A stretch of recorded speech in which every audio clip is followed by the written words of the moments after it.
Jalaluddin Rumi est une figure centrale du soufisme iranien, et c'est un homme qui est né au début du XIIIe siècle. Il est né en 604 de l'Hégire 1207. Il est né dans la région de Balkh, au Khorasan, c'est-à-dire dans l'Orient du monde iranien. Il est par conséquent un homme de l'Est, un homme de l'Orient iranien, alors que sa vie se déroulera plutôt dans l'Occident du monde iranien. Il est ainsi appelé souvent Rumi, Rumi Balkhi, Rumi de Balkh, bon, peu importe.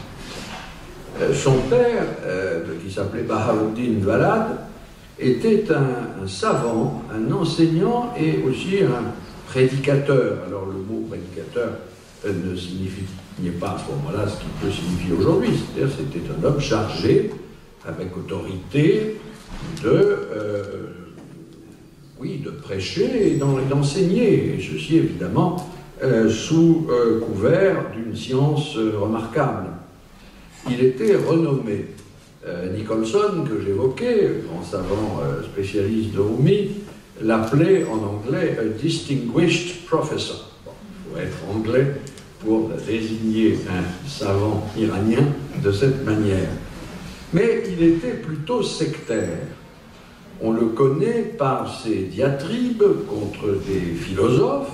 Il semblerait qu'il se soit empoigné avec le très grand philosophe et commentateur du Coran qui s'appelle Fakhruddin al-Razi, qui est l'auteur peut-être du plus beau commentaire complet du Coran qui existe, le Tafsir Kabir, très très connu, grand maître acharite sunnite, et en même temps extrêmement influencé par la philosophie avicénienne. Eh bien, il a réussi, le père de Rumi, donc a réussi à se fâcher avec lui. Et par ailleurs, il a également commis quelques malheureuses interventions politiques qui l'ont fait mal voir du prince régnant. Sa propre mère, d'ailleurs, la mère, je veux dire, de Rumi, était d'origine princière. Donc c'est une famille, comme on dit, bien installée, bien vue en cour, subissant quelques avanies à la suite de ces querelles que je viens de mentionner, et installée également dans le milieu cultivé de cet islam du XIIe et du XIIIe siècle. La famille a quitté l'Orient musulman, cette région de Balkh, en direction de l'Ouest sous la poussée des invasions mongoles. Il n'y a pas simplement les querelles politiques locales, il y avait cette immense déferlante qui, comme vous savez, par vagues successives, a bouleversé entièrement le monde musulman oriental. Gengis Khan, le fameux conquérant, a détruit la ville de Balkh en 606 de l'Hégire. Donc, pour finir, Bahauddin, le père de Rumi, et sa famille se sont installés à Konya, qui est en Anatolie, l'ancienne ville d'Iconium. Konya était la capitale d'une principauté seldjoukide, donc d'une lignée de princes turcs. Et régnait à ce moment-là un prince nommé Aliuddin Kaikobad Ier, plusieurs, qui offrit son patronage au père de Rumi, ceci aux alentours de 1231. Rumi a été marié, d'autre façon de dire, à l'âge de 17 ans, à une femme remarquable, Gawhar Khatoun, et il aura de cette femme deux fils, qui sont tous les deux célèbres. Alauddin Mohammad, le fils aîné, qui est né en 1224, et Bahauddin Sultan Valad, le cadet, qui est né en 1226. L'aîné, Alauddin Mohammad, finira mal. Il sera, on va le voir, un des responsables principaux ou jugeait-elle en tout cas, d'une crise majeure dans la vie de son père, tandis que le cadet, Badruddin Sultan Valad, est non seulement le fils préféré, mais il deviendra lui-même un maître soufi, l'auteur d'ouvrages remarquables, et dont l'un a été traduit d'ailleurs par Vitré Meirovitch, et il a été un très fidèle compagnon pour son père. En continuité avec l'enseignement qu'avait reçu Rumi de son propre père, Rumi, donc, il faut installer à Konya, et avec quelques voyages, quelques pérégrinations, continuera ses études auprès d'un maître qui s'appelait Burhanuddin Moharrar. Et ce Moharrar a poussé Rumi à poursuivre finalement ses études en Syrie. Alors a-t-il ou non rencontré Ibn Arabi, le grand mystique andalou? La question est débattue, peu importe d'ailleurs que la chose soit réglée et tranchée, car de fait les affinités entre Rumi et Ibn Arabi sont à la fois grandes et facilement décelables. Il revient de Syrie en 1237 et il succéda à son père dans l'enseignement à la madrasa dont l'avait chargé le prince. Son père mourut et venait de mourir. Son propre maître, que j'ai nommé tout à l'heure, est décédé. Et à ce moment-là, Rumi n'avait plus de maître. Et j'insiste sur ce point parce que en islam, et en particulier dans le monde du soufisme, ou aussi d'ailleurs de la philosophie, le lien avec un maître, le lien maître-disciple, est capital, pas simplement pour la transmission du savoir, ou pour l'autorisation d'enseigner, mais pour asseoir, si l'on peut dire, l'esprit et la réflexion de celui qui commence à apprendre ou qui a même déjà appris bien des choses, bref, pour stabiliser, pourrait-on dire, sa vie intellectuelle et sa vie spirituelle. Alors, c'est à ce moment-là qu'a lieu une rencontre qui a un intérêt biographique important et qui a un intérêt spirituel décisif. C'est la rencontre avec un certain Shams de Tabriz. Rencontre qui n'était pas la première. Il y avait eu une première rencontre 16 ans auparavant avec Shams de Tabriz à Damas, précisément, mais qui n'avait rien donné, qui était une simple poignée de main. Alors que là, la rencontre va avoir des effets décisifs et d'une importance capitale pour Jalaluddin Rumi. Shams de Tabriz, le soleil de Tabriz, littéralement, est un homme de l'Occident musulman, de l'Azerbaïdjan. Il est né à Tabriz, alors nous ne connaissons précisément ni sa date de naissance, ni la date de son décès. Mais approximativement, nous pouvons penser qu'il est né vers 1189 ou 1190 à Tabriz, autour de 585 de l'Hégire. Il a été formé dans l'esprit du soufisme de l'Azerbaïdjan, qui avait une unité bien à lui, sans parler des particularités linguistiques. Shams, on l'appellera ainsi désormais, précisément ne dépendait de personne, n'avait aucun lien. Il n'a pas reçu l'intronisation d'aucun maître. L'intronisation dans les milieux soufis prenait la forme de la réception et donc de la donation d'un vêtement, la khelka, ou khelke en persan, qui authentifiait, si l'on peut dire, le mode de vie séparé, on n'ose pas dire monastique, du spirituel.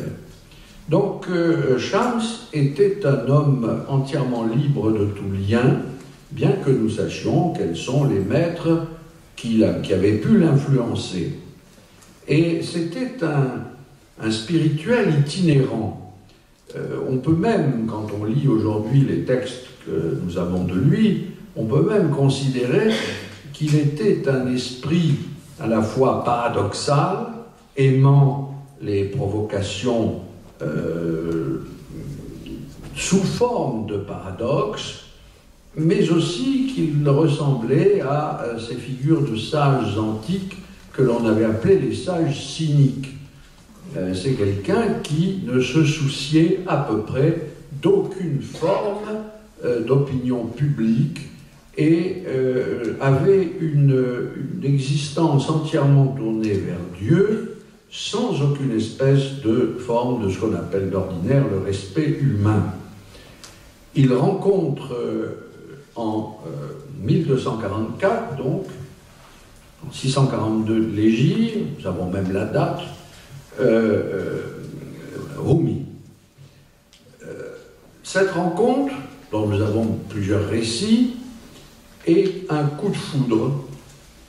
Alors, il faudra voir sous quelle forme interpréter ce coup de foudre, mais c'est véritablement l'expression qui vient à l'esprit. C'est-à-dire que Maulana, et il en a témoigné de plusieurs manières, c'est-à-dire Rumi, celui qu'on appellera Maulana, notre maître, est bouleversé dans le fond complet de ses convictions et dans la représentation qu'il se fait et de son enseignement et de son savoir, et donc de sa foi, à la même occasion.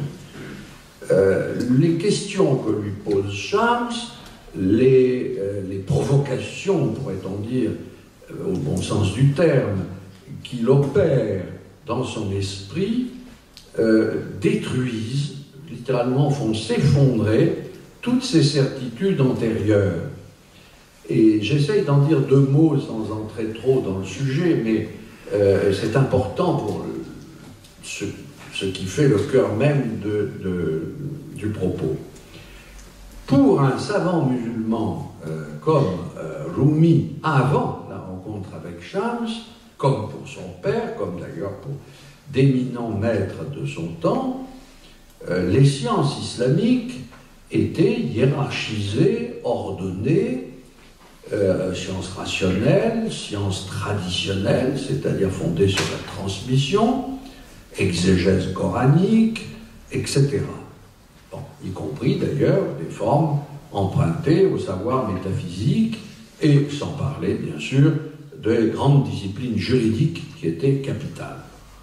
Eh bien, voilà que cette merveilleuse construction, cet édifice mental, littéralement tombe en pièces, parce que Rumi découvre par la parole de cet homme que l'essentiel, ce sur quoi ensuite j'essaierai de dire quelques mots, l'essentiel n'est pas là. C'est-à-dire que ce que vise l'ensemble de ce savoir religieux, autrement dit la proximité de Dieu, se rendre le plus proche possible de Dieu, tout cela est manqué. Alors il s'enferme avec Shams, ils vivent ensemble une vie de solitude à deux, chez un familier, ce qui provoque la jalousie des élèves, des disciples, des auditeurs de Rumi, qui était, je rappelle, donc un enseignant, madrasa.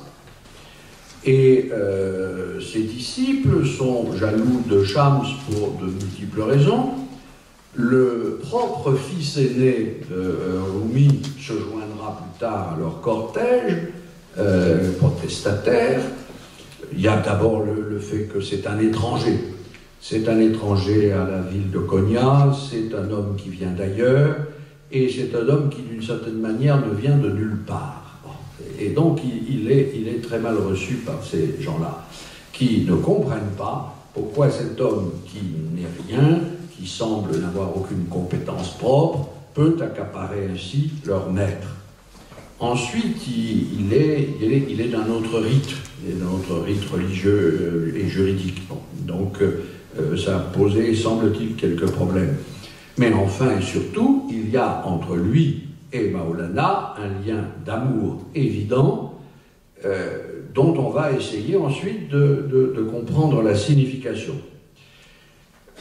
Shams part devant des manifestations de grande violence. Il décide de partir. Il part une première fois se réfugier à Damas en 643 de l'Hégire, 1245. Il revient. Alors bon, là on entre dans des phases extrêmement romanesques. Le Rumi envoie son fils cadet, le sultan Valad, chercher Shams. Shams revient, puis il repartira, et le séjour de Shams à Konya prend fin définitivement en 645 de l'Hégire, 1247. De 1247 à 1273, 16 décembre donc, jour de la mort de Rumi à Konya, Shams disparu. On ne sait d'ailleurs absolument pas ce qu'il est devenu. Certains ont pensé qu'il avait été assassiné. Moi-même, je l'ai écrit, mais il semblerait que la thèse soit désormais douteuse, passe pour douteuse. Enfin, quoi qu'il en soit, cette disparition provoque chez Rumi d'abord un désespoir profond et ensuite une proliférante œuvre poétique et spirituelle dont l'éclosion, qui avait commencé du temps de Shams, et même avant la venue de Shams, prend une forme littéralement torrentielle. Il y a deux grands massifs dans cette œuvre. D'une part, un divan ou diwan, c'est-à-dire un recueil de poésie lyrique que l'on intitule, enfin qui s'intitule Divan et Shams et Tabrizi, c'est d'ailleurs le divan de Shams de Tabriz, ce qui signifie que volontairement Rumi fait comme si l'auteur des poèmes que lui-même rédige, qu'il récite, qu'il dicte, c'était ce Shams absent. Cet immense ouvrage, qui a été publié en Iran en 10 volumes par son premier grand éditeur scientifique, est déjà en soi une somme de spiritualité. Le deuxième grand ouvrage, il y en a d'autres, a été mentionné tout à l'heure, c'est le Masnavi, qui est Marnavi, ce qui veut dire, on pourrait traduire ça par cantique spirituel, si vous voulez, mais bon, ou poème spirituel. Masnavi, littéralement, c'est un recueil de poèmes écrits un recueil de poésie écrit sous forme de distique. Ici, il y en a plus de 50 000, en plusieurs livres, et l'adjectif Marnawi, qu'on peut traduire par spirituel, signifie plus précisément intérieur. Le Marna, qui veut dire signification en arabe, mais le Marna désigne ce qui n'est pas el-zahir, le sens apparent, mais el-batin, le sens caché. Et Rumi soutient, dans un des textes justement du Masnavi, que, pour prendre un exemple fondamental, le Coran a certes une enveloppe extérieure, mais qu'il a, dit-il, 4 sens cachés, le dernier sens n'étant connu que de Dieu. Et donc le livre s'organise tout entier autour de ce qui est caché et non pas de ce qui est apparent. Il y a d'autres ouvrages, sans parler des lettres et des autres témoignages. Alors, pourquoi choisir de parler de la doctrine de l'amour? Eh bien, parce que, pour aller à l'essentiel, la grande découverte que fait Maulana Rumi au moment de sa rencontre avec Shams, ce n'est pas seulement l'amour qui naît, lui-même amour spirituel, je m'empresse de le dire, entre Shams et lui-même, mais à l'occasion de ce lien d'amour, le fait que se découvre à lui que l'essence de Dieu est amour. Pour le monde du soufisme, la question de l'inaccessibilité de l'essence divine, la question posée aux croyants, était, on le sait, capital. C'est bien sûr un dogme fondamental lié au tawhid, à l'unicité divine, que cette inaccessibilité, que l'on peut dire aussi transcendance, l'essence divine, empruntons cette expression, est par définition et par son unité même au-delà de toute compréhension, de toute définition, parce qu'elle est au-delà de toute finitude et de toute limite. Et pour les soufis de cette époque-là, disons de la fin du XIIe siècle et du début du XIIIe siècle, un très grand penseur, comme était Ibn Arabi, avait bien distingué, et les avait aidés à bien distinguer entre l'essence divine inaccessible, transcendante, infinie, et par conséquent au-delà de toute nomination et de toute approximation, et la manière dont Dieu se révèle. Car Dieu se révèle par ses prophètes, c'est-à-dire par les livres des prophètes envoyés, il se révèle par ses anges, et il se révèle aussi dans l'univers par l'ensemble des modes de la création.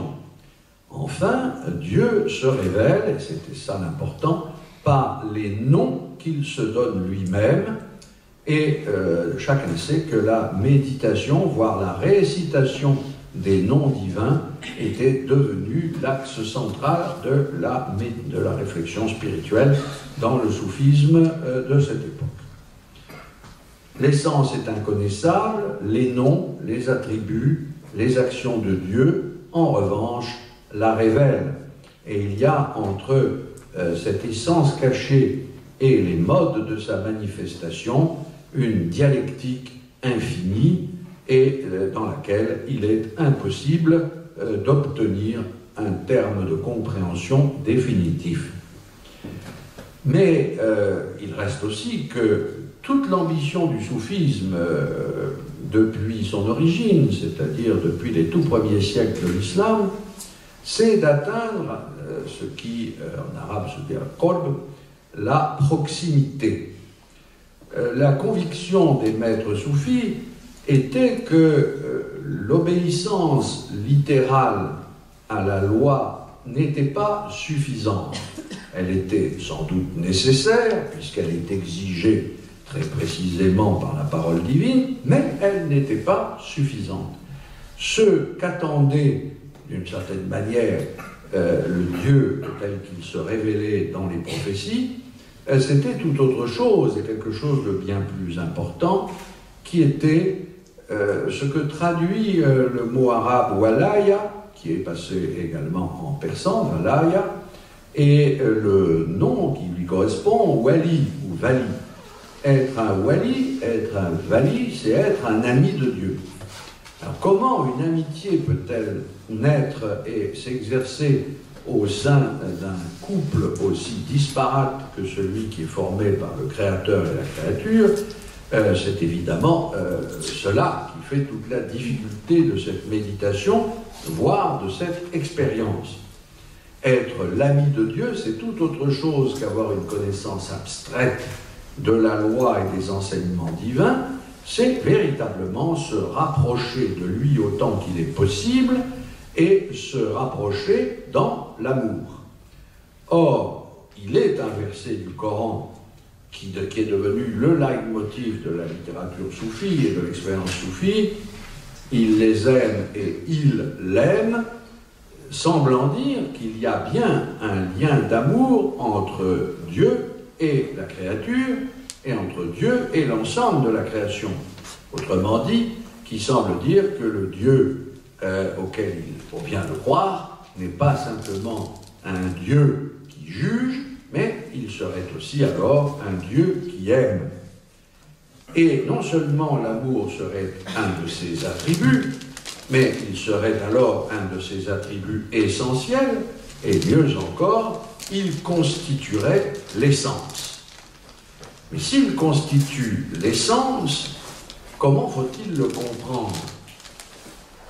Le soufisme de Rumi, ou disons l'expérience mystique de Rumi, contraste avec bien d'autres discours sur l'amour que l'on trouve en islam, y compris sur l'amour divin.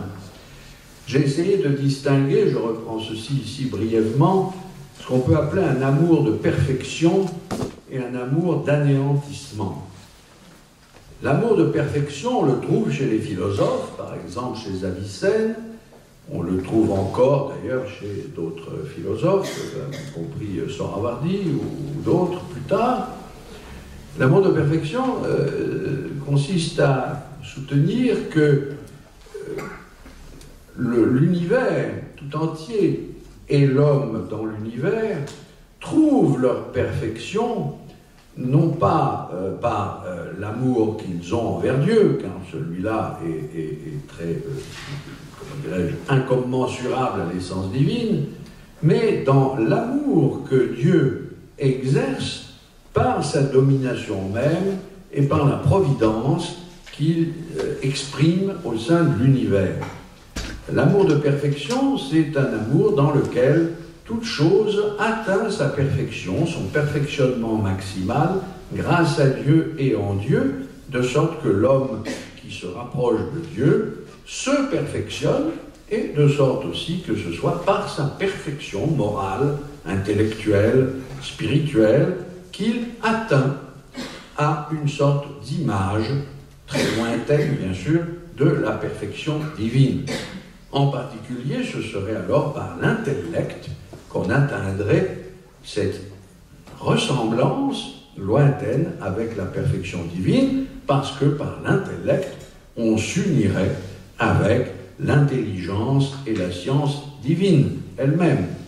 Ce sont des convictions que l'on rencontre chez la plupart des grands maîtres de la philosophie islamique du Xe siècle au XIIIe siècle. Vous avez ça aussi bien chez Avicenne que chez Averroès.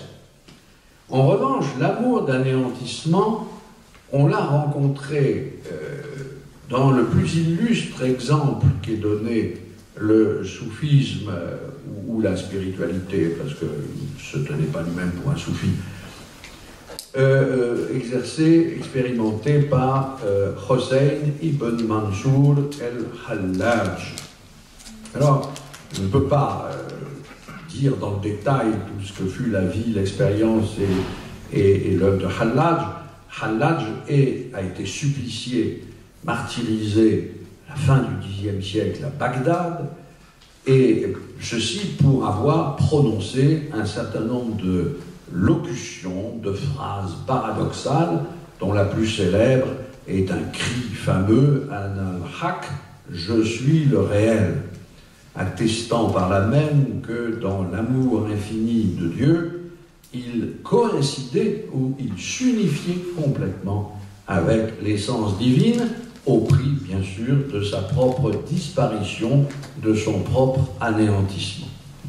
Or, l'expérience d'amour de Dieu, ici, qui est une expérience d'amour d'anéantissement, nous la trouvons précisément chez Rumi, et je vais vous en donner un exemple, avec votre permission, dans un des poèmes du divan de Shams de Tabriz, qui est le poème 19, dont je vais vous lire dans une traduction, voilà, un essai de traduction que j'ai fait,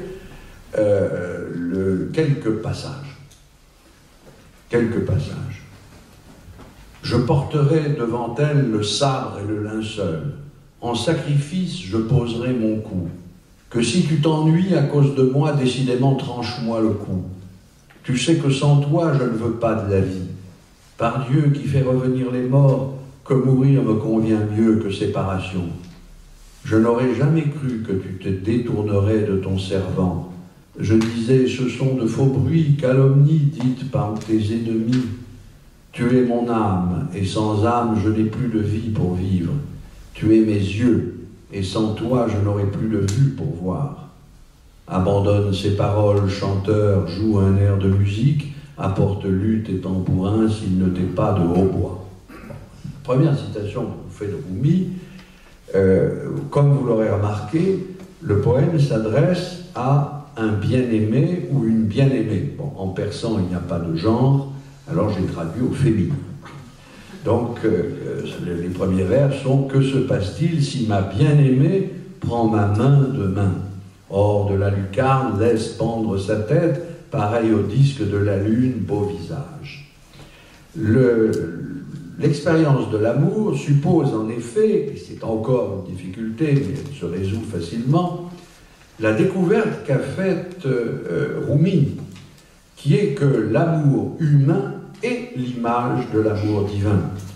Et que si Dieu est inaccessible, et si l'amour avec lui, envers lui, par lui, en lui, ne peut être qu'une expérience tragique, d'une certaine manière, supposant le sacrifice et l'anéantissement de l'amant, cette expérience même ne peut s'éprouver et se décrire sans référence à l'amour humain.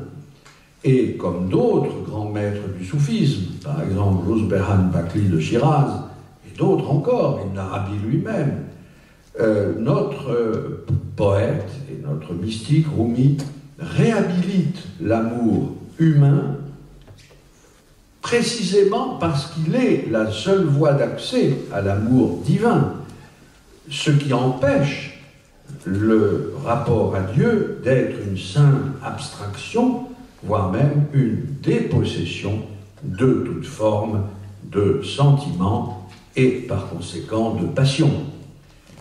D'où le fait que la poésie, et en particulier ce poème que je viens de vous lire, insiste de la manière la plus concrète et même la plus bouleversante sur le fait que l'expérience du rejet, de la séparation, l'expérience la plus triviale de l'amour le plus commun, est plus proche de Dieu que ne peut l'être toute la science rationnelle, toutes que peuvent l'être toutes les disciplines dites religieuses que pourtant lui-même avait enseignées. Et c'est ça qu'il apprend auprès de Shams, et c'est quelque chose d'ailleurs qui se retrouvera encore chez d'autres maîtres du soufisme qui seront des lecteurs de Rumi, cette idée, n'est-ce pas, sur laquelle, quand bien même on prend le plus long détour pour traverser les textes, pour commenter le Coran, pour apprendre des milliers de pages, en dernière instance, tant qu'il n'y a pas d'expérience effective que n'importe qui peut connaître dans sa vie, et quelle que soit d'ailleurs sa foi personnelle ou cela, bon, tu es mon âme et sans âme, je n'ai plus de vie pour vivre, c'est ce qu'on entend dans n'importe quelle chanson, n'est-ce pas? Eh bien, tant qu'on n'a pas connu ça, on ne peut rien connaître de l'amour envers Dieu, et donc de l'essence de Dieu, en tant que l'essence de Dieu est amour. En conséquence, pour notre auteur, l'amour met l'univers non pas en état de perfection, mais en état de danse. Alors il faudrait insister beaucoup sur la thématique de la danse, non pas simplement parce que les disciples de Rumi feront du concert spirituel et de la danse quelque chose comme un rituel tout à fait connu et remarquable, mais parce que pour ces auteurs, la danse, je veux dire pour Shams et pour Rumi, la danse est l'état effectif de tous les corps et de tous les esprits autour de Dieu. L'ordre est seulement apparent, ce qui est réel, c'est ce mouvement. Le repos n'est au total qu'une vaine apparence. Et ce mouvement est bien typifié par la danse. Il y a un texte attribué, d'ailleurs, qui est de la main même de Shams, de Shams de Tabriz, et où il dit, je cite de mémoire, il dit, mais mets-toi à danser et tu croiras. Bien, c'est pas, danse, voilà, mets-toi à danser. Parce que la danse, c'est l'expérience immédiate de ce qu'il en est réellement de l'existant créé autour du créateur. On pense bien sûr aux références bibliques antérieures, la danse bien sûr de David devant l'arche. Il s'agit vraiment d'une danse de l'être tout entier autour de l'essence divine. Cet exemple que je viens de citer doit s'accompagner d'une référence à des propos paradoxaux de Hallaj qui sont présents chez Rumi, et je n'en citerai qu'un seul, si vous voulez. Là, je l'emprunte au Masnavi, à cet énorme poème, et à son premier livre, son premier Daftar. Dans un chapitre, bon, c'est un ouvrage très composite, hein, pas vous le décrire maintenant, mais dans un chapitre intitulé « Retour à l'histoire de Ali », que Dieu ennoblisse sa face, et à la façon dont il fut indulgent avec son meurtrier. Ça s'intitule comme ça. Dans ce court chapitre, en vers, Rumi présente Ali ibn Abi Talib, le gendre et cousin du prophète, qui a été assassiné, vous savez, bon, il a été assassiné par 2 Khalijites dans la mosquée de Koufa, et qui fait retour sur cet assassinat et qui dit ceci: « Je vois mon ennemi de mes yeux jour et nuit, et je n'ai aucune colère contre lui, parce que ma mort est venue belle, je traduis comme ça, est venue belle et bonne comme la manne. Ma mort agrippe la résurrection. » En persan, c'est Goft, Toshmanra Amibinam, Betchesh, Rozoshab, Beruna Doram, Hitch Hashm.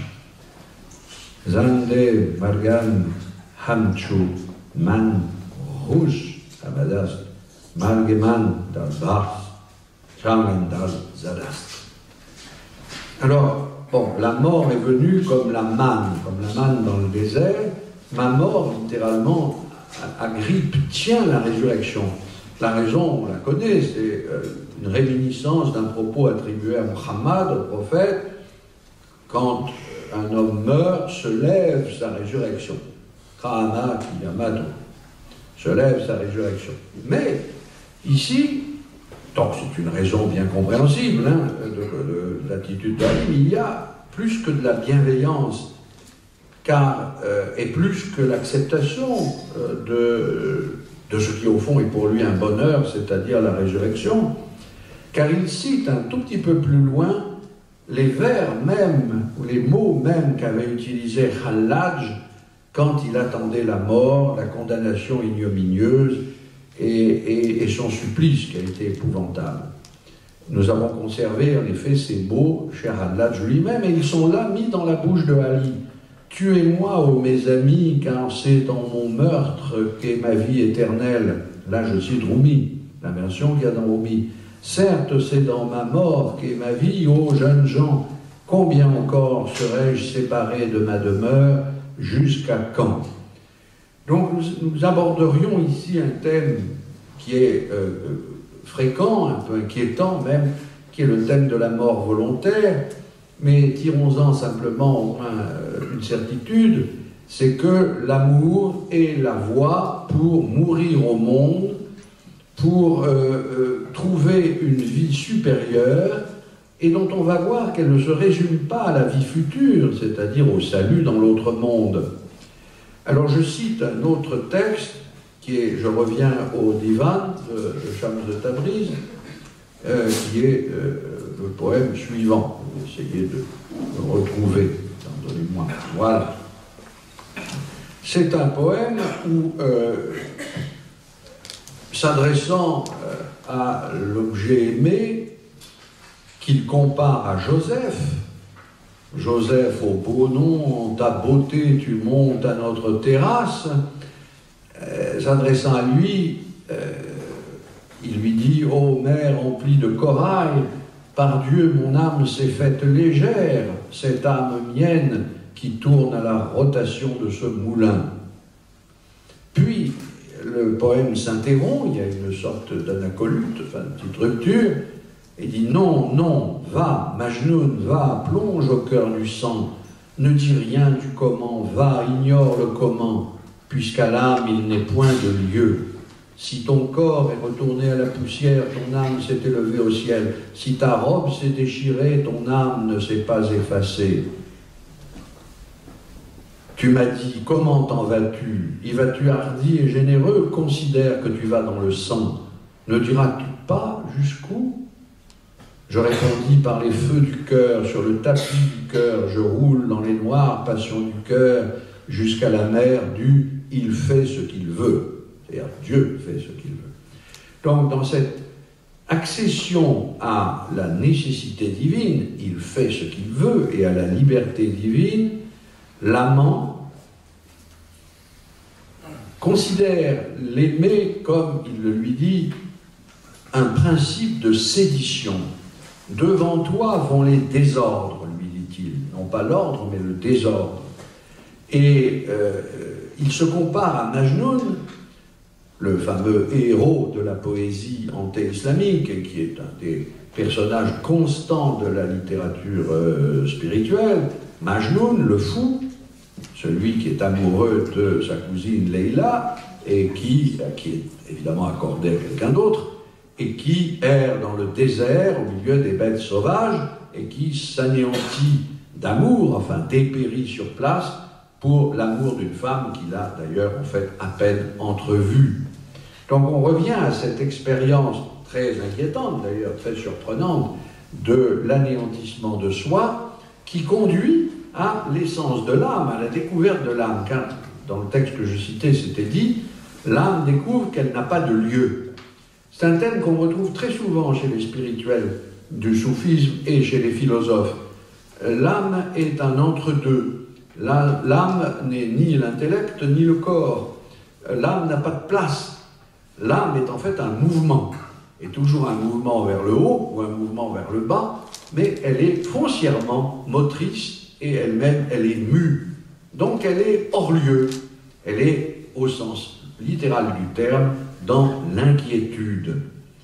Ce mouvement est bien un poème absolument admirable que je vais citer maintenant, le décrit, mouvement qui va du désir de l'apparition de l'aimé jusqu'au rejet de l'amant par l'aimé, et on reconnaîtra ce thème constant que l'amour s'éprouve essentiellement dans le manque, dans la perte, puis de ce rejet à la découverte par l'âme de celui qui est rejeté, l'âme de l'amant, de sa propre liberté. C'est-à-dire le rejet, loin de déprimer, pourrait-on dire, l'âme, la délivre. Pourquoi? Parce que dans ce rejet, perdant tout ce qui compte pour elle, et on voit bien ici que c'est la métaphore de Dieu, cet objet perdu, eh bien, en perdant tout ce qui compte pour elle, l'âme voit s'écrouler toutes les choses auxquelles elle croyait et qui n'avaient aucune réalité. Richesse, famille, entourage, rôle dans la société, etc., etc. Tout ça ne compte plus, tout ça s'effondre, et l'âme, paradoxalement, se retrouve au moment de cette perte dans sa liberté. Elle découvre, du coup, je vais lire ensuite une partie de ce texte, que le monde est pour elle une prison, que la société a moins de valeur qu'elle ne le pensait.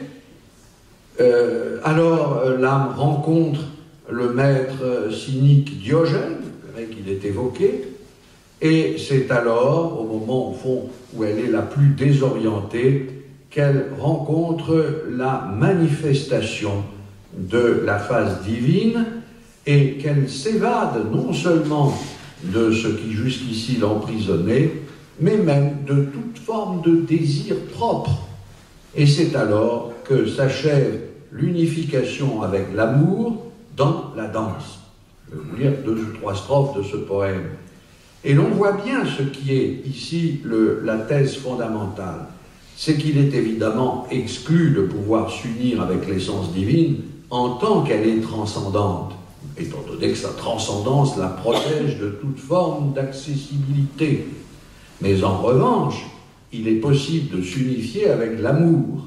Et toutes les fois que l'unification, si difficile, se fait avec l'amour, alors c'est réaliser la proximité divine. Autrement dit, c'est par l'amour et seulement dans l'amour, et non plus simplement dans le savoir, que se fait l'éventuelle et si difficile unification avec Dieu. Voici quelques strophes, c'est un poème extrêmement connu, peut-être l'un des plus beaux de Rumi, que je vais essayer de retrouver, si du moins, voilà, j'y parviens. Je cite encore une fois, pardonnez-moi dans ma traduction, mais je peux vous dire que je l'ai traduit pour la première fois avant de le faire pour ce livre, je l'ai traduit en étudiant le persan. Et j'avais pour maître un homme remarquable, M. Charles Mescour, dont j'évoque la mémoire avec émotion, et qui est un très grand écrivain et savant persan, iranien, et qui se met à verser des larmes en me faisant étudier ce texte. Alors vous savez, quand on est comme ça, un jeune, on est là, on regarde le maître qui se met à pleurer, qu'est-ce que ça veut dire? Donc c'est un homme tout à fait, pas du tout, pas un mystique, voilà, tout à fait grand savant, mais voilà, parfaitement froid d'habitude. Et voilà, je vais pleurer. Et pendant qu'on le lit, je lis le texte, j'essaye de traduire, et il me dit, je pense à une jeune fille disparant. Je le cite, cet exemple-là, parce que c'est admirable, parce que voilà, on a un poème qui parle de l'amour divin, et un homme qui vous l'explique, pense évidemment à l'amour qu'il peut avoir lui, que chacun peut avoir, ça, l'exemple change avec chacun, et en même temps comprend intensément tout ce qui a lieu dans ce texte. Alors ce texte a une rime qui est le mot désir. Allez juste, mon désir, mon désir. Bon, je n'ai pas pu la maintenir en permanence, je lis seulement quelques extraits. Montre ta face, car le jardin et la roseraie sont mon désir. Ouvre les lèvres, car la douceur en abondance est mon désir. Ô soleil, montre ta face hors du voile des nuages, car ce visage rayonnant et lumineux est mon désir. Voilà, première expression du désir. Puis le rejet. Tu as dit avec orgueil, ne m'importune pas davantage, va-t'en. Ce mot de toi ne m'importune pas davantage est mon désir. Ces mots de rejet, sort, le roi n'est pas chez lui. Cette impudence, cette hauteur, cette violence du portier sont mon désir.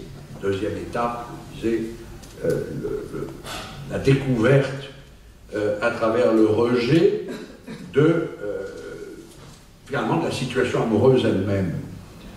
Et la libération de l'âme. Dieu, combien la ville sans toi m'est prison. Errer par la montagne et les déserts est mon désir. Là, c'est l'assimilation avec l'exemple de Majnoun qu'on a rencontré tout à l'heure. Puis la rencontre avec le sage. Hier, le maître, portant une lanterne, parcourait la ville. Moi qui suis là, du démon et des bêtes féroces, un homme, voilà mon désir. C'est le fameux exemple de Diogène qui, avec sa lanterne dans la rue, dit « Je cherche un homme ». Ils dirent « C'est introuvable, l'avons-nous assez cherché ?»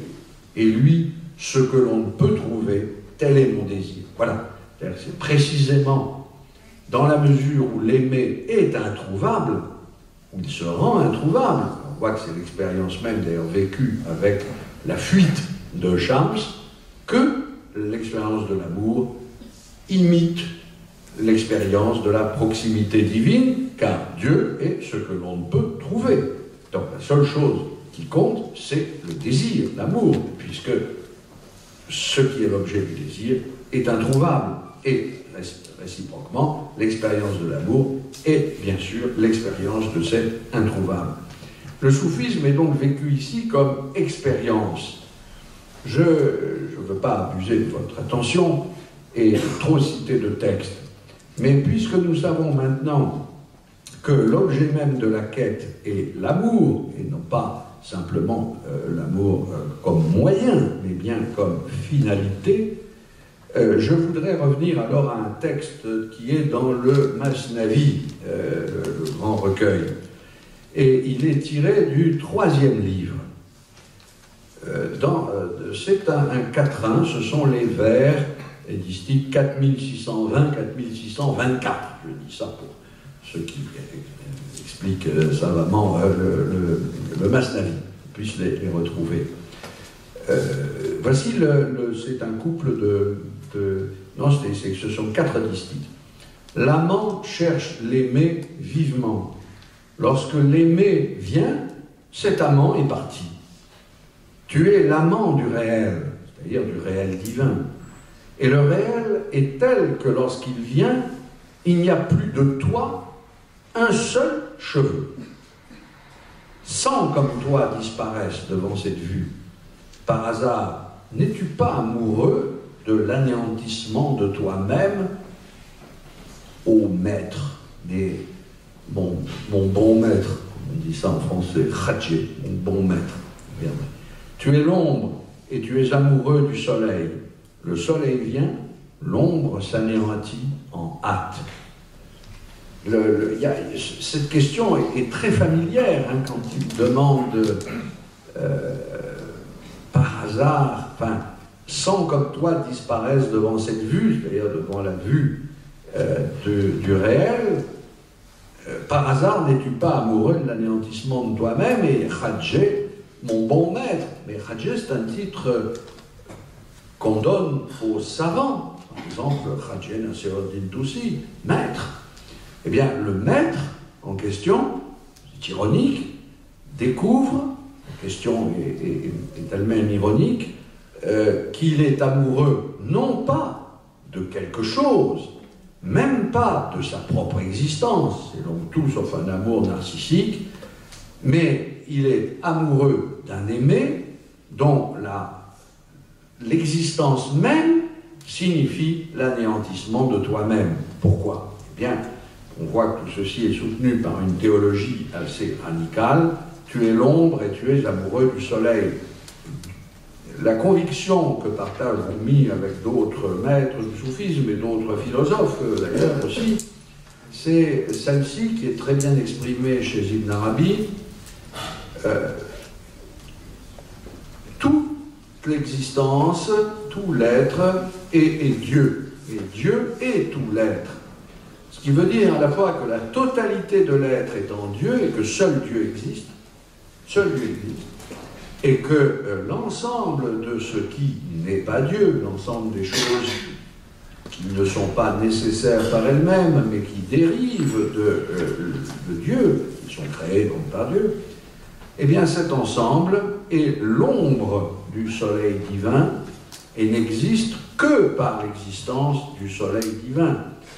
Le soleil vient, l'ombre s'anéantit en hâte, cela signifie quand le soleil du réel, le soleil divin apparaît, si tant est qu'il doive apparaître, puisqu'il est désiré, eh bien alors, toi qui es l'ombre de ce soleil, inévitablement tu vas te dissiper. Donc, en demandant l'apparition de celui qui est et du seul qui soit, c'est-à-dire Dieu, hein, eh bien, tu ne fais que désirer ton nafi, hein, c'est le mot arabe qui passe en persan,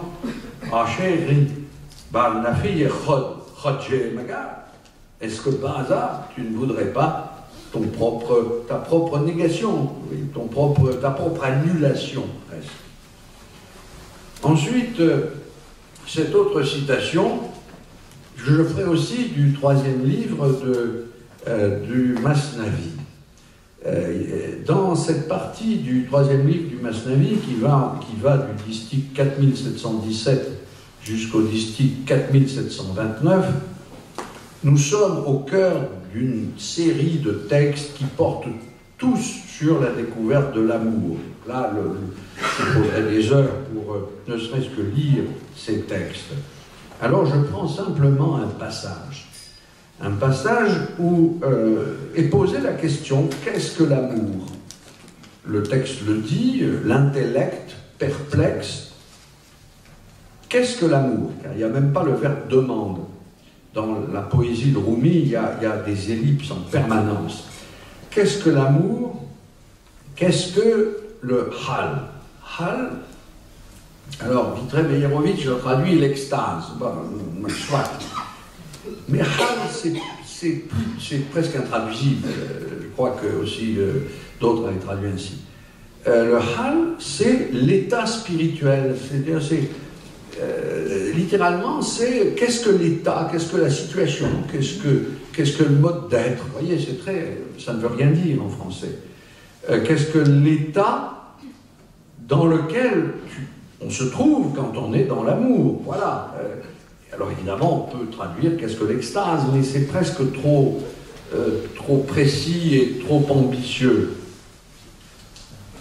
Deuxième question, jusqu'à quel point la séparation d'avec lui, c'est-à-dire le réel divin, est-elle plus étrange que l'union? Alors il poursuit. Le ciel a lu le livre de la résurrection et déchira ses vêtements jusqu'à la Voie lactée. Avec les deux mondes, l'amour a étrangeté. On peut traduire, l'amour est étranger aux deux mondes, je viendrai. En lui, 72 démences. Il est rigoureusement caché, son égarement est apparent. L'âme des sultans de l'âme, traduit littéralement, est en sa nostalgie. Je m'arrête un moment, c'est un texte d'une extrême densité et, à mon avis, très important. D'abord, je laisse de côté le ciel qui déchire ses vêtements jusqu'à la Voie lactée, c'est-à-dire que l'amour est en réalité la voie vers la résurrection. Le livre de la résurrection, hein, Yamat Nameh, n'est pas le livre de ce monde, et ce n'est pas un livre qui préside à l'ordre du monde. Non, puisque lorsque la résurrection aura lieu, les cieux vont s'enrouler, l'univers va connaître des tremblements, puis une destruction. Donc, quand le ciel lit à l'avance le livre de la résurrection, il se déchire. Bon, très bien.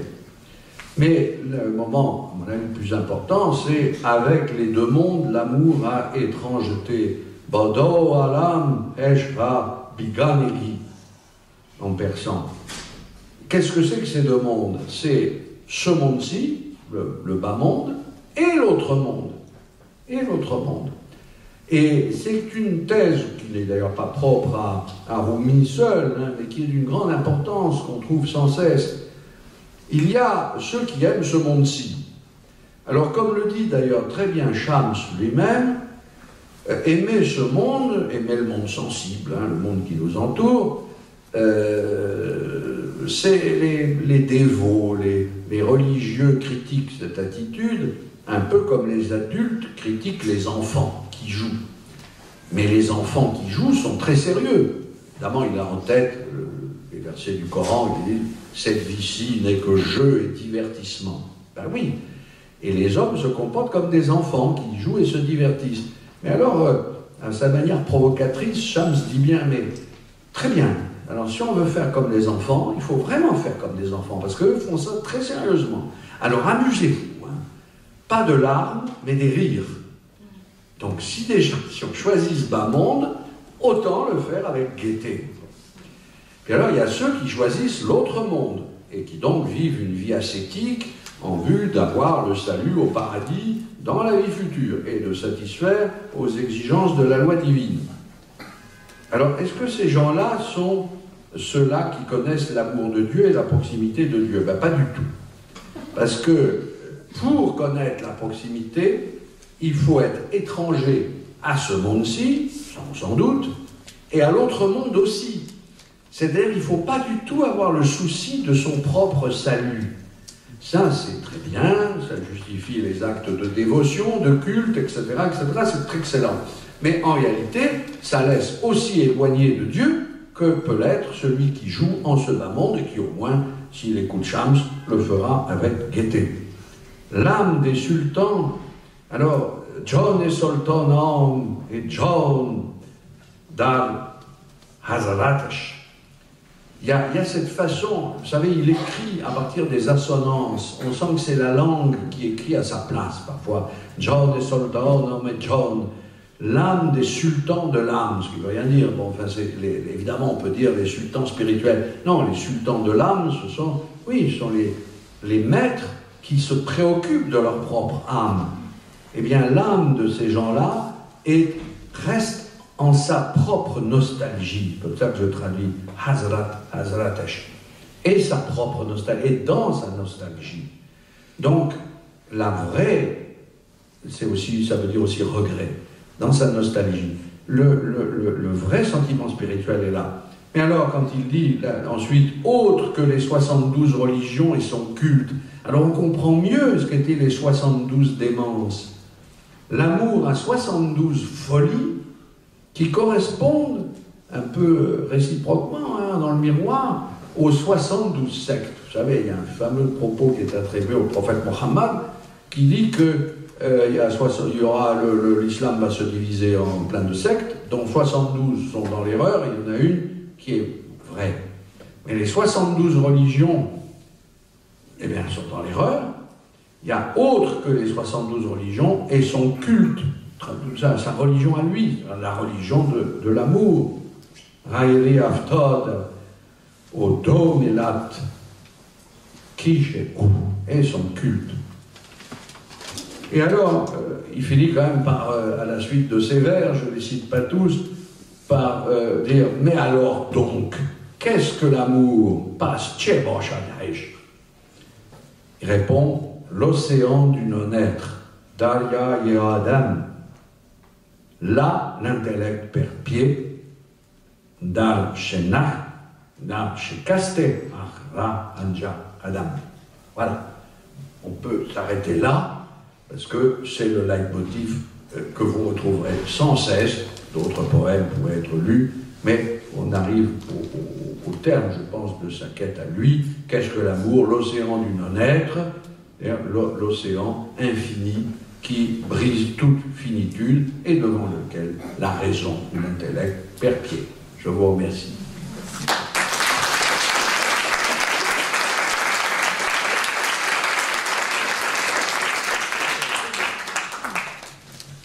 Merci infiniment, cher professeur.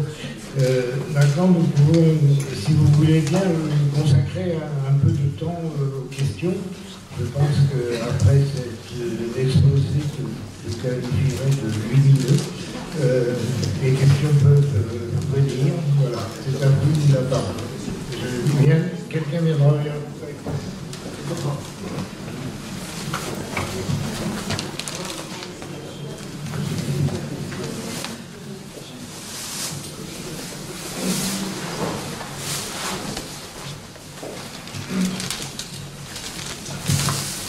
Merci beaucoup, monsieur Lambé. Vous enseignez la philosophie, mais vous n'enseignez pas la poésie. Alors, comment vous voyez dans un cheminement spirituel les apports des deux? Sont-ils différents?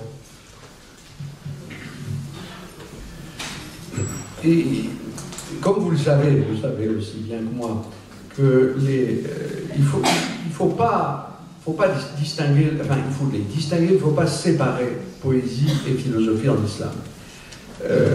Nous travaillons aux études à l'heure actuelle, comme depuis déjà 6 ans, sur des philosophes du XVIIe siècle et donc sur des gens qui sont très proches de nous. Or, comme vous le savez, ils citent ces poèmes. Et mieux encore, il faut que tout l'exercice philosophique conduise à un parachèvement qui est exprimé par le poète. Et ça, c'est quelque chose qui déjà se trouve antérieurement, de cette coprésence du récit, du poème et de la philosophie. Voilà, je ne peux pas développer, mais je crois qu'il n'y a aucune contradiction.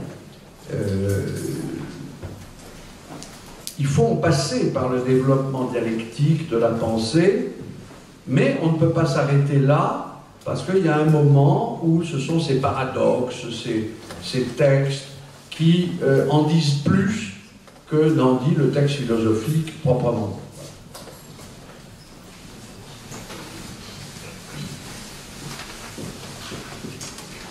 Vous avez parlé à un moment du son, de la sonorité des vers, des distiques en particulier du Masnavi. On dit que Rumi n'aurait écrit que les 18 premiers distiques et qu'il aurait dicté tout le reste à l'un de ses disciples, si je me trompe. Je ne sais pas si cette affirmation est véritable ou pas. Moi, il me semble que les poèmes sont très bien construits. Il y a un poème où il dit lui-même « Je suis un peintre ». Alors, en réalité, il est un peintre figuratif, je m'empresse de le dire, parce qu'il y a énormément de figures dans sa poésie. Il y a des figures féminines, il y a les lèvres, il y a les cils, il y a la beauté du visage, etc., etc. Et il calcule bien, si j'ose dire, la composition, y compris lorsqu'il y a ces incises, des fois des distiques dont on ne sait pas ce qu'ils viennent faire là, etc., qui sont là de manière très savante pour figurer l'égarement et la liberté de l'esprit. L'égarement devant l'amour, la liberté de l'esprit pour l'exprimer. Mais, je disais, la langue elle-même fournit des métaphores et fournit des sonorités. Je ne suis pas sûr qu'il les ait improvisées de la manière qu'on dit comme ça dans la transe. Je ne crois pas. Je crois que tout cela est fondé sur les ressources d'une langue poétique très savante, mais qui s'adresse à un public absolument varié et général. C'est pour cela qu'il réhabilite l'image. Et c'est un point que je n'ai pas pu traiter, mais qui est très important. Pourquoi la poésie? Parce que la poésie est comme une peinture. La poésie est une construction, non pas d'ailleurs pour figurer l'infigurable, parce que c'est impossible, mais pour approcher cet infigurable par tout un ensemble d'images, de métaphores, disais-je, de métonymies, de figures de rhétorique diverses, qui permettent au symbole de prendre, pourrait-on dire, possession de l'esprit de celui qui les récite. Et puis il y a le rythme. Alors on dit que les assonances, il y a le rythme. Alors j'ai essayé d'en donner un ou deux tout petits exemples. Bien sûr, tout le monde sait que ce sont des poèmes qui sont faits pour être lus à haute voix, récités, voire être dansés, puisque les derviches dansent sur les poèmes. Mais c'est parce qu'ils sont donc à la fois une peinture et une musique. Et là, on voit ce que veut produire notre auteur. C'est vraiment ce que désignait le mot hal. C'est ça que c'est pas une extase, c'est plus modeste. L'extase, c'est une sorte d'état dans lequel d'ailleurs le lecteur se trouve. Je peux vous dire très humblement, moi je n'ai pas de prétention ni à l'extase ni à l'expérience soufie, ni à rien de tel, hélas pour moi sans doute, mais je peux vous dire que le plaisir qu'on trouve dans Rumi est absolument extraordinaire. Vous oubliez le temps, vous entrez là-dedans, lisez-le en français par exemple, dans la traduction de Vitré Meyerovitch qui a traduit l'intégrale du Masnavi, vous n'en sortez plus. N'en sortez plus parce qu'il y a une magie du verbe qui est en elle-même impressionnante.